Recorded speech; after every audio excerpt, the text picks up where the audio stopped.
possible. We are unstoppable. Another world is possible. We are unstoppable. Another world is possible.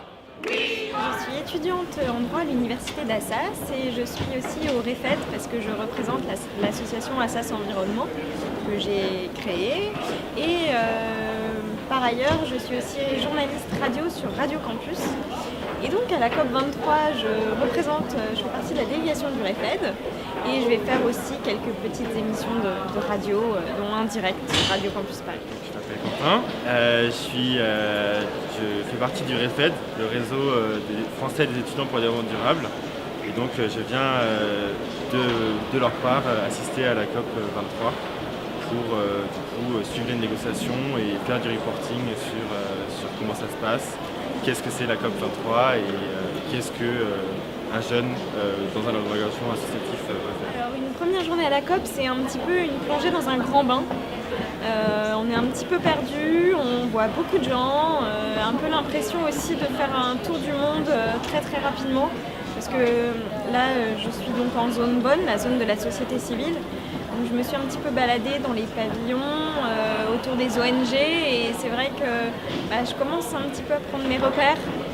J'essaie de voir un petit peu tout ce qui se fait, c'est beaucoup de curiosité, donc on essaie un petit peu d'être éponge et de prendre tout ce qu'on peut prendre, d'écouter, de comprendre comment ça se passe, de suivre aussi un petit peu les négociations en zone Bula.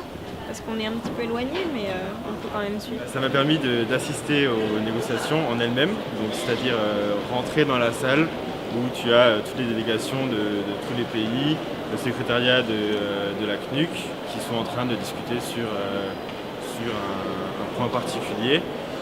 Donc suivre ces négociations et puis également rencontrer des personnes qui ne viendraient pas en zone bonne, donc par exemple des membres de la délégation française.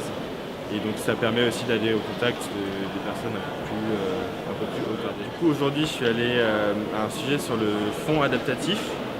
Donc c'est le fonds qui permettrait de financer les mesures d'adaptation au changement climatique et aussi les mesures de compensation des catastrophes naturelles, enfin loss and damage en anglais. Et donc ça c'était les négociations que j'ai suivies aujourd'hui. Hier, j'ai pu aussi assister au working group sur ACE, du coup Action for Climate Empowerment.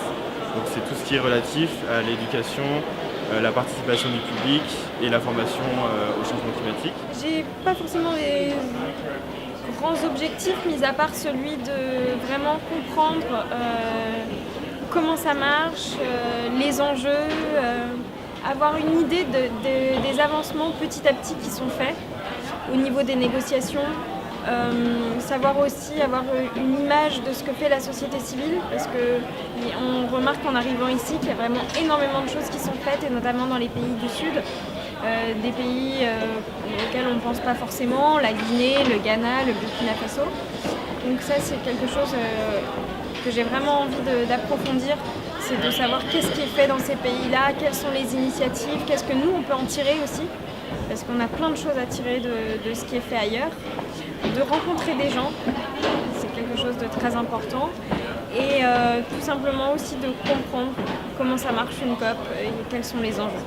Les négociations c'est extrêmement technique, c'est plein d'acronymes, ça fait référence à plein d'articles, des paragraphes spécifiques, des textes spécifiques, des commissions de travail spécifiques, donc sans un travail de préparation au préalable, on arrive en négociation, on va rien comprendre. On va être totalement perdu. Donc le conseil, généralement, c'est de se concentrer principalement sur un objectif précis, par exemple le fonds adaptatif, ce que j'ai dit avant, et de travailler ce qui a été fait en amont pendant les COP précédentes, ce qui est discuté sur le moment et éventuellement quelles seront les suites. Mais il ne faut pas s'éparpiller et aller voir un peu partout, parce que sinon on ne va rien ressortir. Et est-ce que ça avance vite ? Pas du tout. En gros, chaque pays va essayer de défendre ses intérêts. Et donc, généralement, ils font du blocage pendant 2 semaines. Et puis, c'est les 3 derniers jours, quand ils se rendent compte que rien n'a avancé par rapport à l'année précédente, qu'ils vont dire, bon, on va essayer de faire quelque chose peut-être pendant cette dernière ou cette avant-dernière session. Généralement, les derniers jours, ça se bouge un petit peu plus, mais c'est extrêmement fastidieux. On a beaucoup de parties avec des intérêts différents, donc ça avance vraiment pas vite.